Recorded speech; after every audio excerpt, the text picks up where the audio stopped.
Assalamualaikum warahmatullahi wabarakatuh. Salam warahmatullahi wabarakatuh. Alhamdulillah wa syukurillah wa nikmatillah wa la haula wa la quwwata illa billah. Yang saya hormati bidang pembinaan sekolah dasar. Kebetulan kaminya sedang melaksanakan tugas, jadi yang hadir Kepala Seksi Pak Adi, beserta semua teman-teman dari Dinas Pendidikan. Yang saya hormati para pengawas dan para kepala sekolah yang hadir pada hari ini. Puji syukur kita panjatkan kepada Allah Subhanahu wa taala, salawat dan salam kita limpahkan kepada Nabi Muhammad SAW, pada keluarganya, para sahabatnya, serta kita sahabat itu dan sampai bersama. Bapak Ibu sekalian yang saya hormati, hari ini tentu kita melihat dari bukan keprihatinan. Tadi Pak Adi sudah melaporkan bahwa belum maksimal atau belum semua sekolah yang ada di Kabupaten Bekasi melaksanakan kurikulum merdeka. Memang sampai hari ini masih diberikan kebebasan untuk kita memilih menggunakan kurikulum 13 atau kurikulum merdeka. Sebenarnya saya kurang sependapat, maksudnya saya lebih setuju ketika semua sekolah itu dengan ukuran tertentu, dengan validasi tertentu. Kan penerapan IKN itu kan ada 3 kriteria ya. Nah, hanya persoalannya kebijakan dari Kemendikbud sendiri tidak ada satu keharusan sekolah atau kepala sekolah untuk menggunakan IKN. Padahal kalau konsep awalnya kan kita tidak membedakan sekolah di SD, SMP yang dulu istilahnya sekolah favorit. Ya. Kemudian dengan sistem penerimaan donasi itu sudah dilakukan. Jadi dulu ada pendapat, misalkan kalau sekolah yang anak-anaknya rankingnya tertinggi masuk sekolah favorit itu, yang pintar-pintar, yang nggak diajar juga sudah pintar. Nah, kemudian sekarang dengan resources hari ini yang anak-anak kita setelah masuk misalkan ke SMP, tentu dengan ada 3 jalur atau 4 jalur itu sudah tidak lagi istilah sekolah favorit. Walaupun faktanya orang tua juga pengen memilih sekolah yang terbaik. Nah, kemudian Bapak Ibu sekalian, bahwa saya mengusulkan adanya sebelum teman-teman sekolah masuk istilah menggunakan ini perlu ada evaluasi. Tidak hanya klik sendiri, tidak hanya sendiri, perlu ada pendampingan karena kan ada indikatornya. Jadi merdeka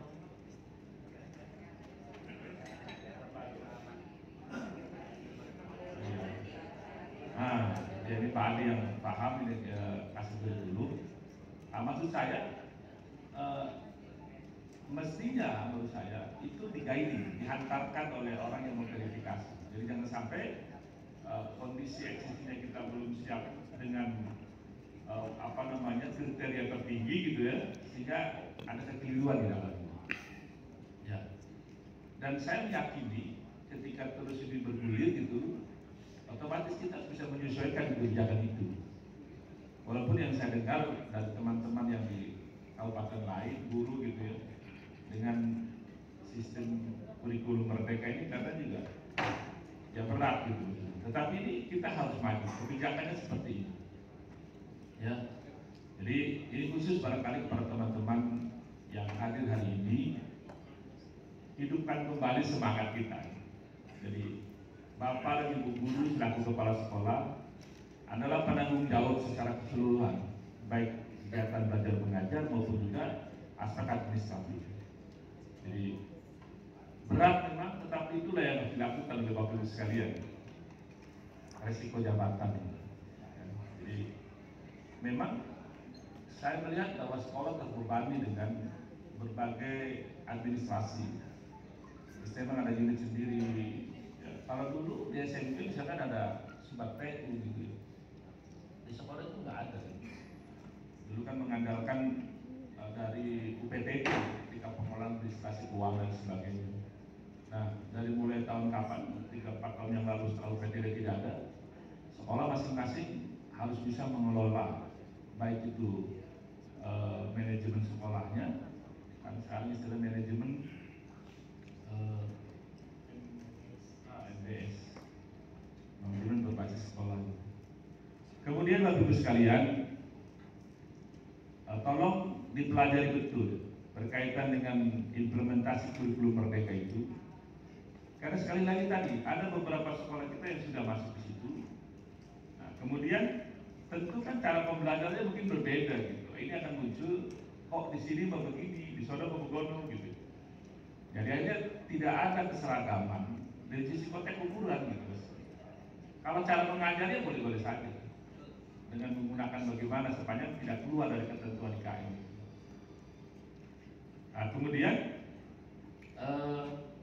teman-teman sekalian, bahwa saya mendapat banyak informasi ya, berkaitan dengan mungkin kondisi di sekolah dasar. Saya pernah ada informasi orang tua memindahkan anaknya ke sekolah negeri yang lain. Saya pikir ukurannya bahwa yang di sekolah yang dulu itu mungkin mutunya lebih bagus sekolah yang dia tuju. Tapi alasannya tidak begitu. Alasannya adalah karena gurunya jarang ada di kelas. Saya miris juga, kok bisa gitu. Kemudian juga kalau saya perhatikan kan di sekolah ya, kita dengan keterbatasannya juga, meja kursi itu juga suka, umurnya juga tidak terlalu lama tuh. Ternyata kenapa? Ada saya informasi juga, anak-anak itu suka ada pintu keluar lewat jendela Pak, naik-naik ke meja. Karena gurunya tidak ada. Gurunya tidak ada. Nah, ini kepala sekolah, saya mohon dengan hormat dan sangat, setiap hari dicek, setiap hari dilihat saja dulu. Kita belum supervisi kepada benar nggak dia mengajar, paham juga anak yang dia. Itu mestinya tanggung jawab. Kalau kata Pak Adi, tanggung jawab kepala sekolah, Pak, itu namanya tugas supervisi kepala sekolah. Ya, jadi tolong yang hadir hari ini, kalaupun juga ada grup, ada apa segala macam, tolong dicek kelasnya ada apa tidak gurunya. Kadang-kadang mungkin datang ke kantor kepala sekolah, melihat buka, kemudian ditinggalin kelasnya atau apa. Kemudian terhadap anak-anak kita yang tadi kan lagu-laguannya banyak gitu ya, yang merukul banyak, itu memang generasi Z, Gen Z itu begitu, milenial itu begitu. Kalau diomelin katakan kabur. Nah, karena itu tadi saya terus-menerus kalau ketemu sama orang Kemendikbud, coba minta dibuatkan tata cara metode pengajaran untuk anak-anak hari ini yang generasi Gen Z dan milenial itu. Menghadapnya dengan apa? Ya, karena bagus tidaknya prestasi siap tetap tergantung dari guru. Dan guru, saya pikir yang bertanggung jawab di sekolah adalah kepala sekolah. Nah, oleh karena itu tadi, saya mohon barangkali ya bagaimana kita bisa mengevaluasi sekolah kita, sudah para sosial on the track atau tidak. Kalau kita sendiri tidak pernah kontrol, datang ke kantor aja, kelilingin sekolah itu, lihatin gurunya ada apa tidak, cara mengajarnya seperti apa. Jangan-jangan kayak kita dulu dikasih suruh nulis di board gitu, apa didikte gitu gitu. Hasilnya itu sudah lewat, sudah jauh lewatnya jauh. Nah, kita harus menyesuaikan dengan peradaban hari ini, yang semua zaman teknologi. Saya mah Pak, pada ngerti, guru paham, guru tahu, harus tahu. Jadi guru khusus kepala sekolah harus paling tidak bisa mengoperasikan komputer, kemudian belajar mungkin ke anaknya, itu memang harus kita lakukan. Ya, jadi jangan suruh matiin laptop dibanting biar bagi jangan. Ya karena ketidaktahuan. Ya. Sekali lagi saya berharap di pundak Bapak Ibu sekalian, anak-anak kita ke depan siap dan tidak siap. Ya. Kemudian ini penerapan implementasi kurikulum merdeka, jangan ada resistensi di kita. Jadi kita konsep birokrasi bekerja adalah kita mengikuti perkembangan aturan. Ketika kebijakan ini ya sudah relakan, ikhlaskan. Musyak cepat, jelas saja orang paham, belum paham, ini sudah ada lagi. Nggak apa-apa, belajar secara bertahap, terus belajar secara bertahap. Karena ini kebijakan hari ini adalah IKN, ya. Jadi mohon barangkali pengawas atau apa gitu, atau berkumpul misalkan dengan beberapa orang, bikin contoh kemudian yang lainnya bergantian melihat misalkan di sekolah yang betul-betul sudah menerapkan implementasi kurikulum Merdeka. Harus ada contoh terbaiknya. Ya. Kan keteladanan itu menjadi hal faktor utama. Nah, kemudian saya tidak suka sekali lagi, berulang kali saya mengatakan, ingat tugas seorang guru menurut saya tidak hanya menyelesaikan LPP, tidak hanya menyelesaikan TIU dan TIK di depan kelas sehingga gugur kewajiban, tidak di situ. Ya. Saya dinas pendidikan mengharapkan bahwa sudah dilakukan memang, tetapi mungkin kita harus meningkatkan level kita, Ya. Saya sering menyampaikan bahwa ketika guru sudah mengajar, silakan anak-anak suruh bertanya, latih secara kompetitif, latih kepercayaan diri dia. Kalau dia tidak bertanya, ditanya oleh kita. Kalau dia tidak bisa menjawab, coba dekati suruh bercerita. Nah, kembali kamu kemana kita? Latihlah anak kita mempunyai kepercayaan diri untuk menyampaikan apa yang dia pikirkan. Ya. Jangan guru seneng banget. Bahkan mungkin nggak pernah juga anak-anak ada yang mau nanya, mungkin juga nggak disampaikan begitu. Yakin betul bahwa dia sampaikan sudah sampai ke anak-anak. Belum tentu. Karena itu cara mengeceknya tadi, gitu ya. Ya tahu nanti kepala sekolah briefing, ada briefingnya. Dia evaluasi. Jadi sebelum masuk di ruangan, duduk di ruangan, keliling dulu. Oh iya, ternyata ini bocor, ini percakapannya, ini airnya nggak jalan. Semuanya diketahui dari kita. Ya. Kemudian baru kita ngambil langkah-langkah. Jadi, ya memang mungkin kadang-kadang berita yang muncul kan ada Kapsek Agung nggak berada di tempat. Informasi dari orang-orang yang paling benar itu kadang saya bilang yang nggak di tempat kan nggak menunggu saudara setiap hari, enggak. Dan pekerjaannya juga mungkin banyak. Hari ini suruh apa, besok misalkan masuk kelas tapi ada halangan mau kemana. Ya, tidak apa-apa, nggak usah khawatir dengan kata-kata begitu. Yang penting kita mempunyai komitmen, mempunyai integritas, tanggung jawab kita menyelesaikan. Ya. Jadi tolong sekali lagi, Bapak Ibu sekalian, itu terutama di SD gitu. Maaf, barangkali tingkat pergaulan komunikasi dengan teman-teman yang lain yang kira-kira memang masih memiliki idealisme yang tinggi. Dan saya berharap harus memiliki idealisme. Ya. Jadi pengen berbuat apa terus gitu. Walaupun saya yakin yang senior sudah dilibatin sama cucu-cucunya gitu. Biasanya ibu-ibu kadang-kadang suka dibawa juga orang nggak apa-apanya kerja, di cucunya di rumah sama dia. Ya. Tetapi harus bisa memilih itu. Ya. Mumpung sampai hari ini Bapak Ibu sekalian masih memiliki kesempatan untuk bisa banyak berbuat kebaikan dengan cara mengajar. Karena kan kita semua tahu beruntunglah para guru menyampaikan ilmu dan tidak bakal putus katanya amalnya ketika ilmu itu disampaikan. Iya. Itu jadi tolong sekali lagi tidak hanya guru berdiri di depan kelas menyelesaikan hari ini mengajar ini bab ini. Cuma saya sebutin, tolong dicek anak-anak kita. Dan pastikan kata sekolah pendidikan anak-anak kita harus bahagia. Bahkan ya, saya terenyuh ya ketika ada guru misalkan ceritanya gitu. Setiap hari, nah apa yang Anda rasakan hari ini? Ya memang begitu gitu. Dan itu mungkin juga menjadi benar. Saya dulu tinggal di rumahnya guru waktu SMP. Ibunya suka marah-marah. Ya katanya bapak kalau rumah marah-marah, udah habis sabarnya di sekolah. Bisa jadi betul, karena ngurus banyak anak di sekolah, anak sendiri tetap marah di rumah, bisa jadi. Tetapi kan tidak begitu juga. Sabar tidak pernah ada ujung habisnya gitu. Dengan hati yang tulus, dengan keikhlasan tolong sekali. Para sekolah wajib untuk menegur siapapun juga guru yang ada dalam tanggung jawab kepala sekolah. Khusus barangkali untuk yang non ASN analis jasa misalnya. Nah kalau dia nanti benar ngajar, laporin Pak Adi atau kasus. masih banyak yang lama saja sampai hari 2000 gitu Pak, yang lulusan UPI, lulusan IKI segala macam. Jadi perhatikan anak buah kita untuk bisa melaksanakan.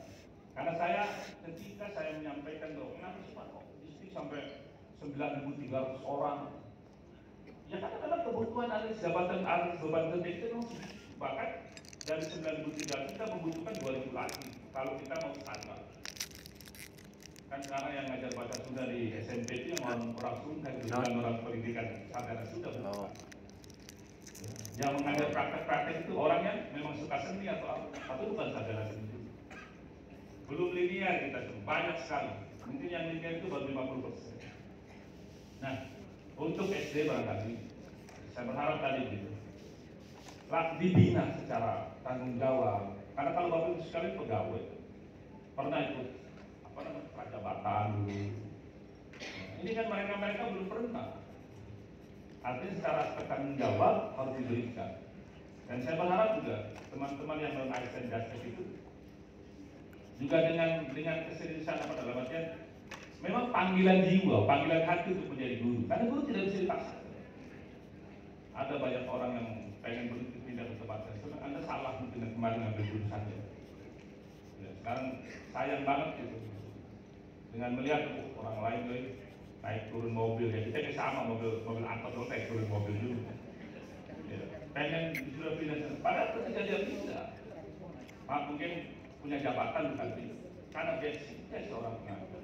Dia nggak bisa optimal di tempat yang baru. Ya, terlalu sombong kalau kita mengatakan kepada yang semua bisa, enggak. Nobody perfect, nggak ada yang serba bisa. Oleh itu yakini Bapak Ibu sekalian, profesi Anda semuanya adalah profesi yang terbaik.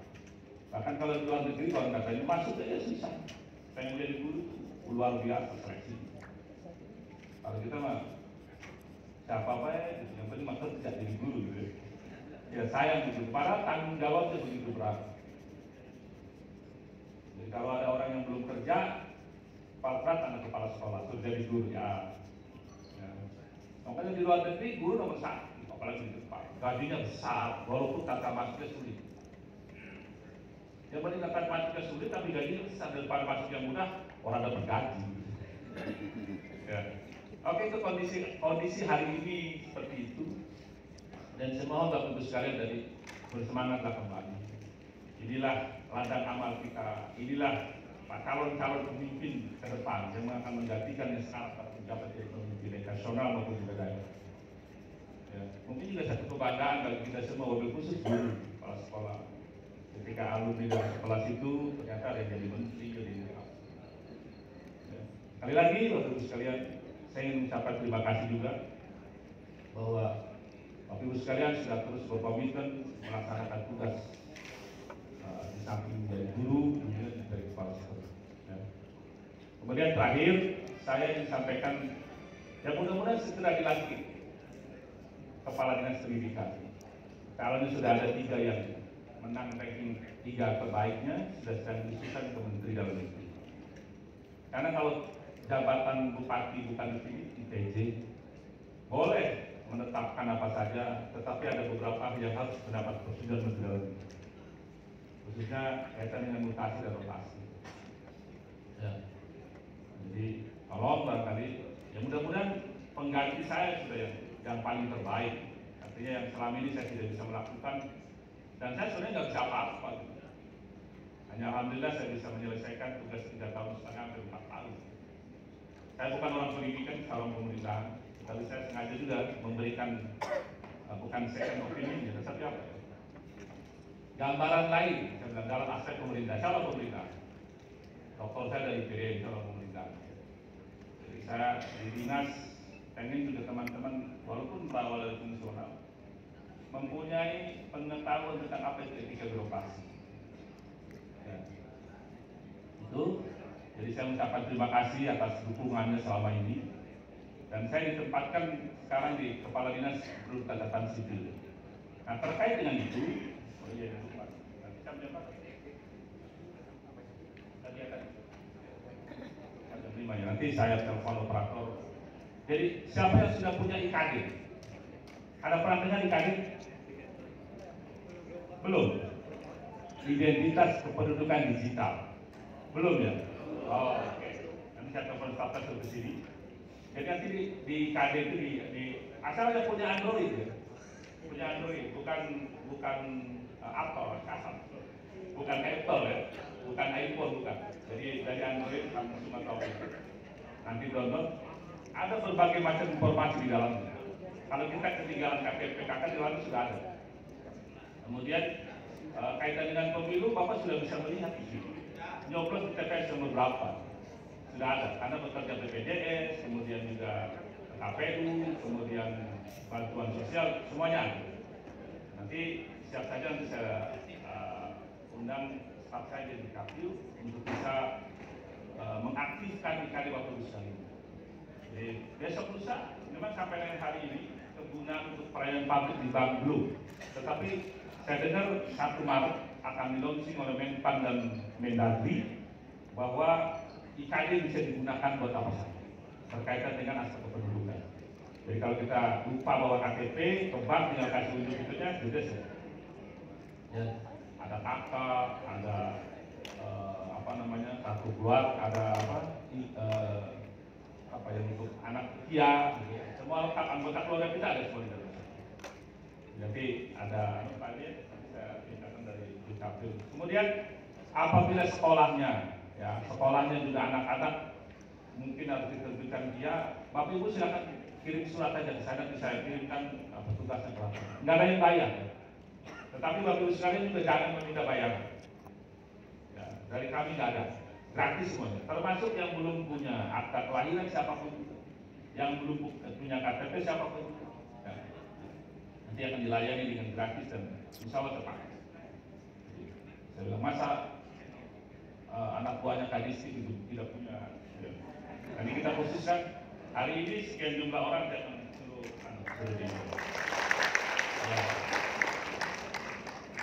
Ya, kemudian Bapak Ibu sekalian juga tadi kalau memang ada hal-hal yang misalkan ini datang ke kan pelayanan di kecamatan. Jadi kita tahun 2024 nanti 1 Januari saya pengen semua pelayanan KTP online. Jadi Bapak Ibu sekalian tidur di rumah, telepon di situ, kirim di situ, nanti KTP datang sendiri. Ya. Ya. Kita sudah kerjasama dengan kantor pos. Jadi kalau misalnya datang bikin KTP anak atau ke kantor kecamatan, ada namanya unit pelayanan Admin. Nanti taruh aja nomor teleponnya, alamatnya lengkap. Nah kendala itu ada, kantor pos dibalikin lagi itu ketika namanya kampung buka, nggak jelas nomornya apa. Akhirnya dia balik lagi. Nah, nanti alamat yang jelas, RT-nya berapa, RT berapa, kampung apa. Pak, saya mah pengen diantar, pasti diantar. Kemudian juga saya memprogramkan juga Dukcapil, kalau orang menikah, pulangnya itu dapat 3. 1, akta nikah, yang kedua kakak yang baru, suami istri itu yang baru, ketiganya KTP suami istri yang baru. Ya, ya. Jadi begitu anak kita menikah langsung menikah.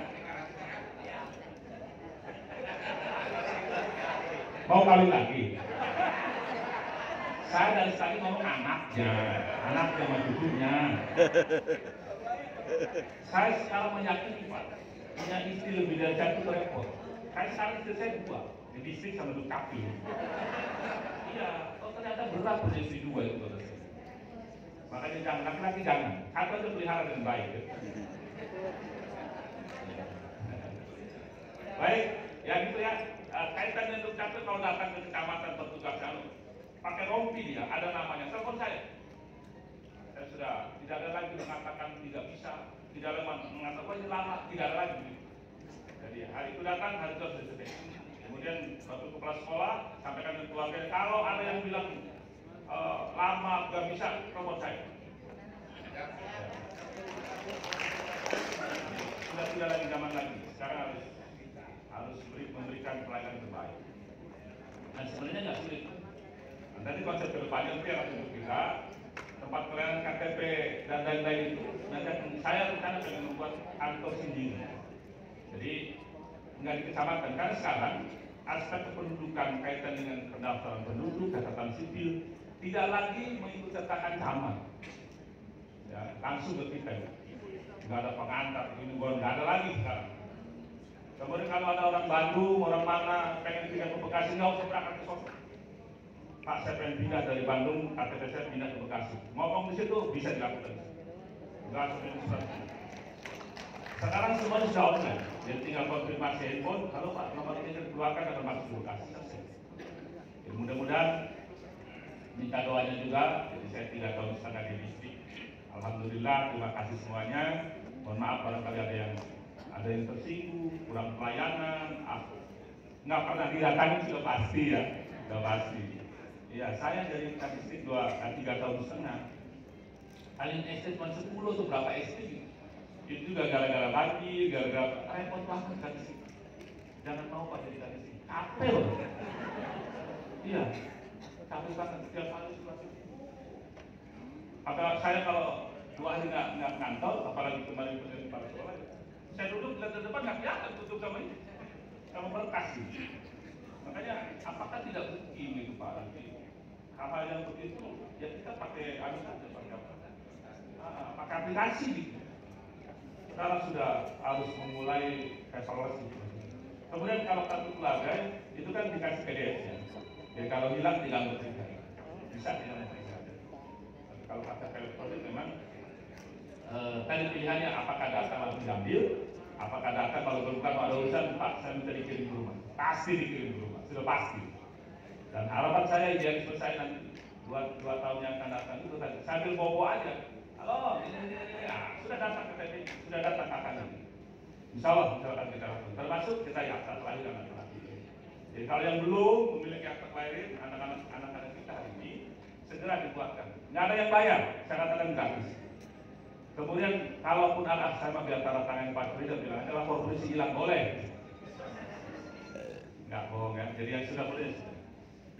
Itu ya. Baik, selamat mengikuti kegiatan sosialisasi kalian. Sosialisasi terus padahal sudah lama. Dan jangan lupa baca, detailnya baca. Kemudian pagi bagusnya itu ada pilot projectnya, jadi mana. Kemudian teman-teman bisa berkumpul, guiding sama kita, ngobrol dengan kepala sekolah yang sudah menjadi pilot project. Misalnya tiap kecamatan 10 sehingga nanti meniru, nggak apa-apa, meniru jangan gengsi, meniru yang baik itu boleh. Ya. Baik, itu saja betul sekali yang bisa saya sampaikan. Terima kasih atas segala perhatiannya. Mohon maaf apabila tidak berkenan. Saya ini Dr. Hidayah. Assalamualaikum warahmatullahi wabarakatuh.